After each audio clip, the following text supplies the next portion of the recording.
Two words synonymous with this unforgettable Hoosier basketball giant, Bobby "Slick" Leonard. Indeed, he was an Indiana legend, a Hoosier icon. He epitomized what basketball means to the state of Indiana. What was it about this Terre Haute native, IU basketball great, NBA player, championship coach, Hall of Famer, and broadcaster that endeared him to Hoosiers all over the state?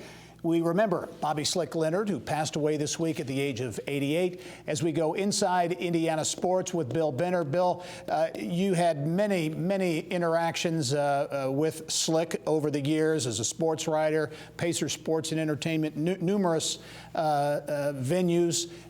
Your reaction? I mean, everyone has reacted in the days ensuing since he passed, but it was tough for a lot of people. Well, even though we knew he was having health issues, my initial reaction was surprise. And I was surprised, Gary, because as tough and as ornery as Slick was, I thought he'd outlive every one of us. I mean, he survived 2 heart attacks. He survived a plane crash in a cornfield in the middle of Iowa. And again, numerous health challenges in the later years.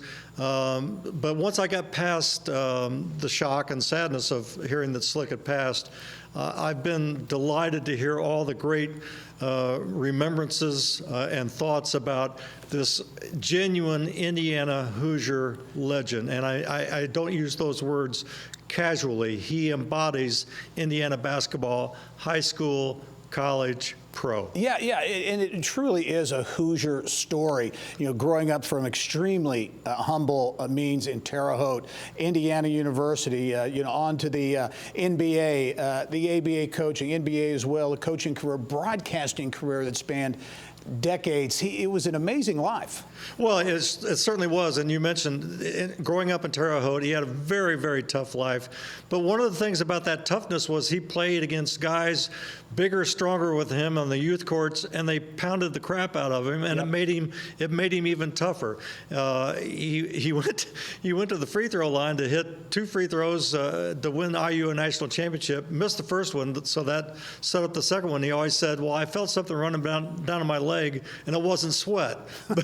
But he made that second free throw. And then again, he went, after a stint in the Army, he was a heck of an NBA player.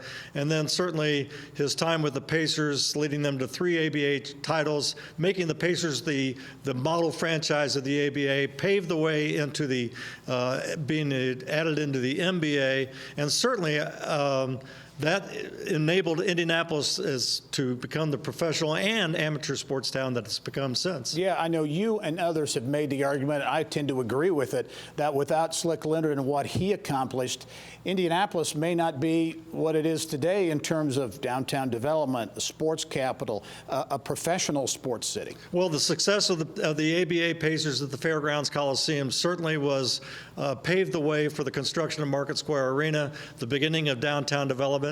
And then in 1978, the telethon. Yeah. And who would ever thought that a sports franchise? Quickly, Bill, talk about that. I remember it. I was a bit younger. A lot of people may not remember it. I think back on that. That was an amazing thing. Well, it sure was. And that really, the idea came from his great wife, Nancy. I always refer to her as the First Lady. But they set a goal. We need to sell this many season tickets to save the franchise.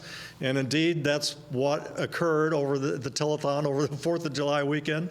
And then, subsequently, they saved the franchise. The Simons stepped in to keep the franchise from being moved in the early 80s. And then everything, would we have the Colts? Would we have built a stadium?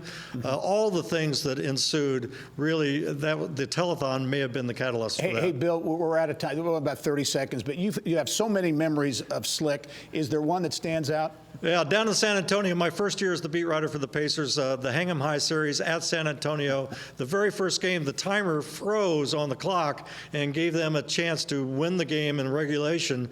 And Slick was enraged, went down, tried to choke the timer, tried to challenge Bob Bass, who was the coach. And then later that night, after he'd had a few beers, he called me in my hotel room and wanted to make sure that he was quoted accurately in the paper. And his quote was, "Tell Bob Bass, their coach, I'm going to kick his rear.